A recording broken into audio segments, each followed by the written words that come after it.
Okay, I'm laying under the tractor now, I'm here.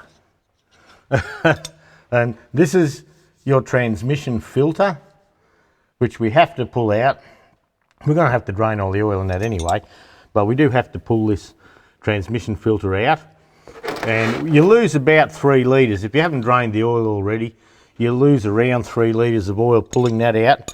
And then just while we're here, I did a video on the 1640 about how to check if your hydraulics suddenly stopped working, and they have a filter bypass valve here. So it sucks out of the suction strainer here, up into the pump, back into the filter here, and away they go. So this filter can get blocked, and the idea is that if this filter gets blocked, letting oil bypass through this filter bypass valve to the lubrication circuit is better than having no oil at all. But to do the split through here, there's a bolt here we have to get to, so we do need to drop the filter down.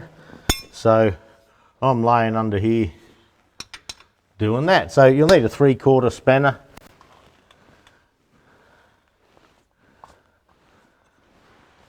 And when I first bought the tractor, I changed the oil and filter and all that, and I haven't done so for some time. But look, that oil's lovely clean oil.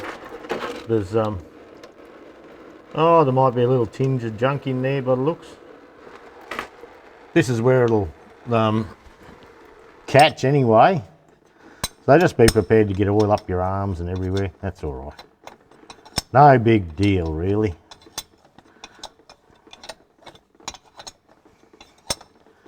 Smells like TTU, tractor transmission universal.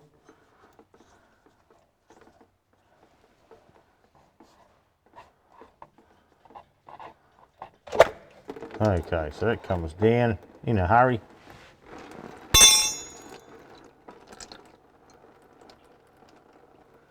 Now that oil looks like it could do with a change. It's a bit rubbishy looking. And that can be from a little bit of moisture or something like that. So now the filter in these, I've actually got a filter housing. I've put the 1640 and 2040 filter in this tractor.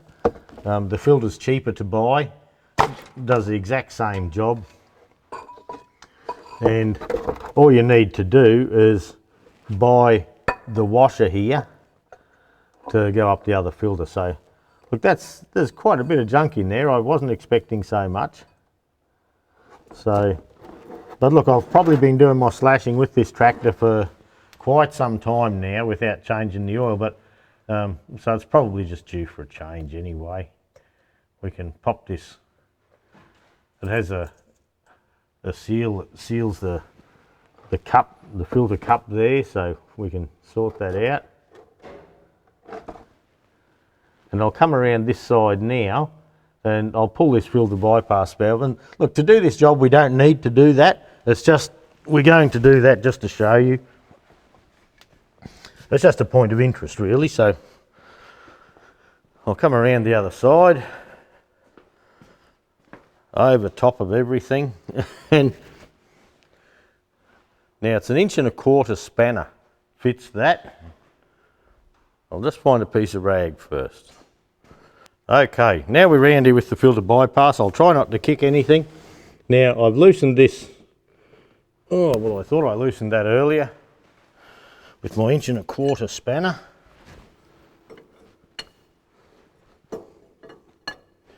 And the other valve in the 1640, it was like in a cartridge up inside there, but this one isn't.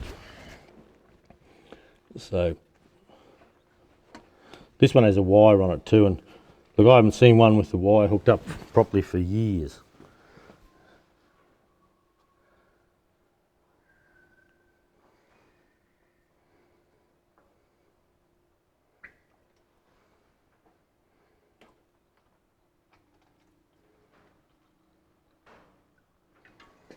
And there we go. So once again, we look at the roll pin, and often people undo this centre piece here.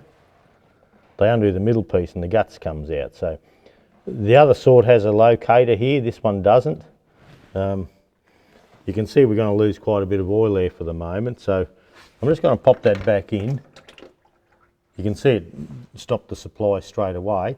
I'm going to grab a pot, I'm going to drain the back end oil out, and we'll take this over to the bench. We'll run through that separately at some stage in the rebuild, and we'll sort it from there.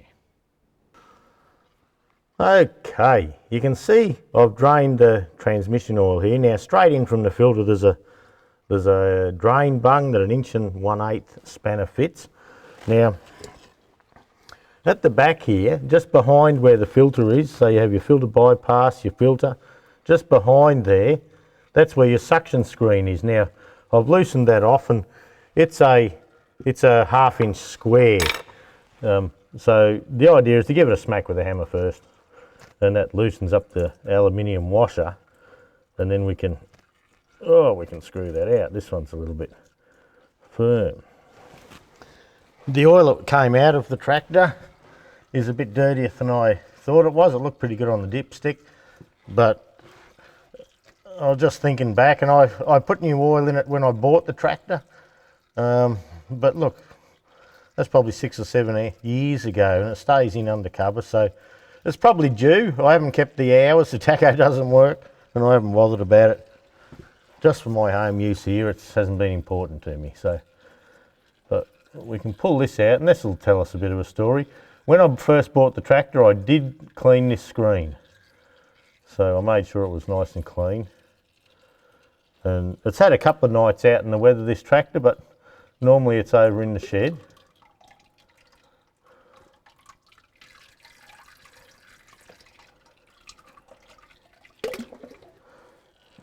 And yeah, look, that's pretty dirty. I didn't think it would be that dirty. And look, in all honesty, where that plug was missing on the top cover there,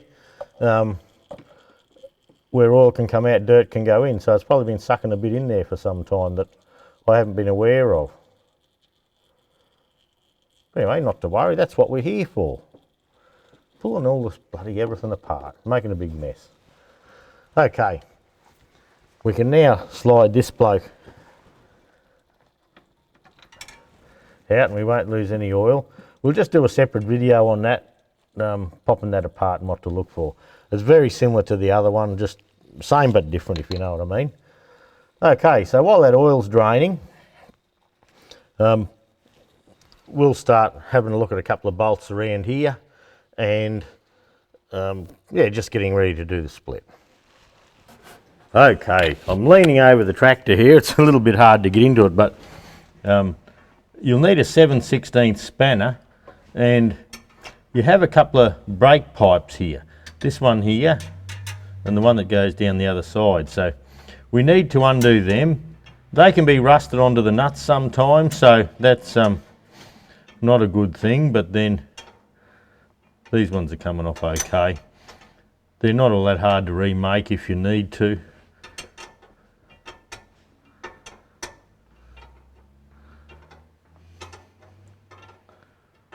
Just get this going in here.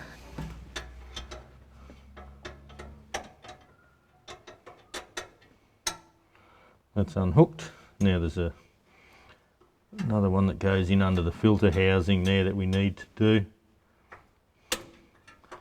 There we go, he's coming.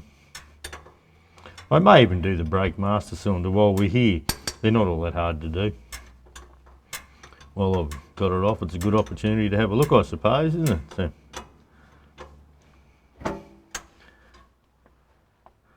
oh, just too tight with fingers, bloody thing.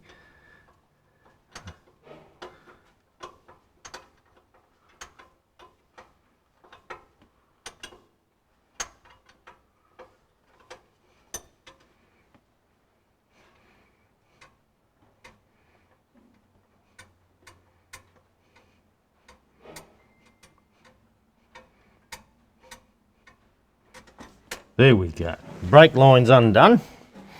Now, look for all these bolts around the guts there. And what I like to do here is, there's one underneath where we took the filter out, but this top bolt here. I leave this one here and I leave one on the other side, but I just crack them at this stage, and we're going to put a jack under the back and put a splitting stand on before we come away. There's another couple of little jobs we need to do. This fella here, this is our main pipe that comes back from our hydraulic pump, and this is where the main pressure comes in, so I'll try and crack that if I can. It's a bit hard to, it's a bit hard to get in around the camera there. I'll do a bit of cheating. Now turn away, don't look.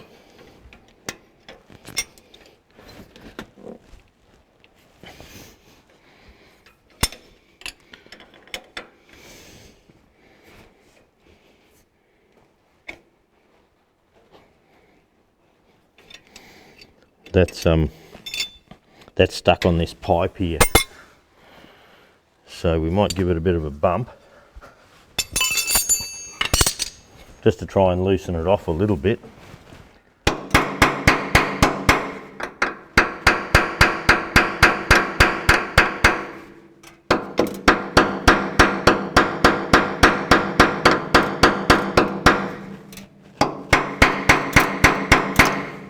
So the pipe's loose on the fitting in here, but the pipe's seized to it at the moment. So we'll just see. You'll notice as I push the brakes down, I'm making a bit of a mess. I keep bumping the brake pedal, that's all right. Okay, I'll come around the other side again if I can.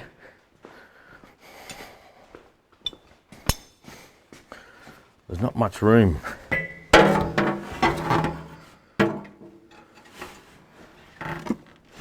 There we go.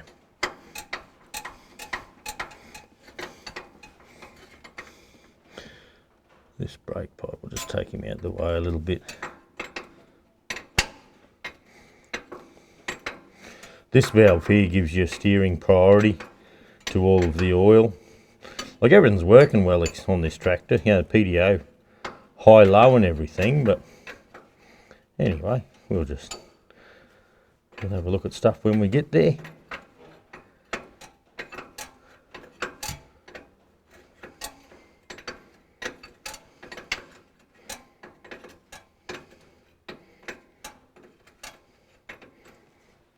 There you go, that's loose, so that'll come with us.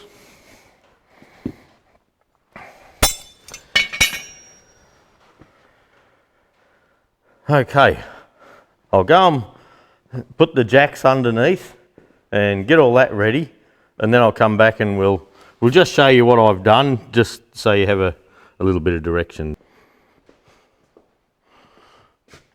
Okay, we're just about ready to come apart here now, and one thing we have to do is that little spring that wasn't in the right place before, down in the selector, you need to pop a screwdriver down into the spring and pull it out. And now you can see that one's damaged. That's not the right shape for it.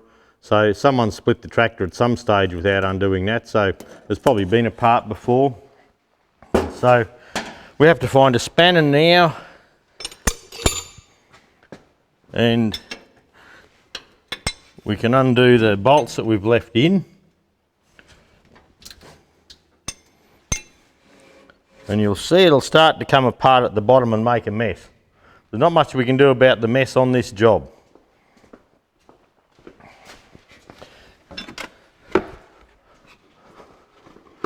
Where it splits and comes apart in the middle here, we will have a bit of oil coming out there, and look, it's just how it is. So we'll loosen all these bolts off. I've got the 12-ton jack under. I have in front and back of each rear wheel, I have just a hunk of 3x2, 2x3, you call it in the States, I think. And we'll pop this bolt here out.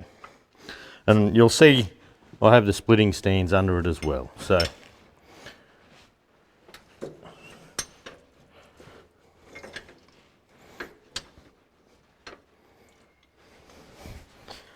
it's making a little bit of mess down onto the jack, but that's just how it is.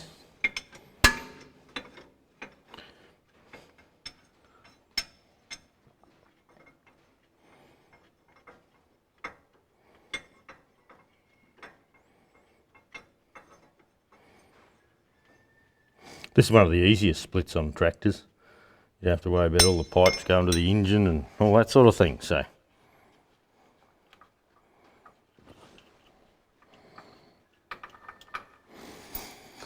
there you go, I think we're good. That feels like it's going to come.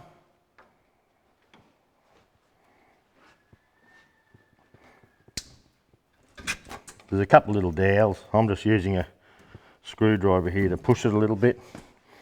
Now I'll come around the other side. Excuse my back for a moment just to make sure. Yep, look, that's looking good.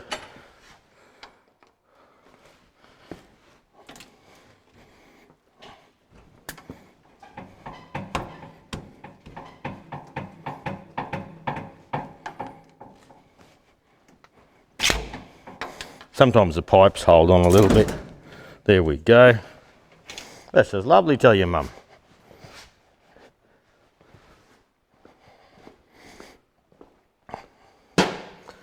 Now our height, look at how it's not too bad.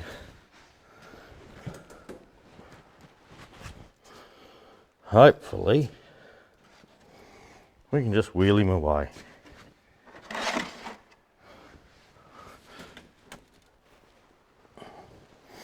Nothing to it, eh?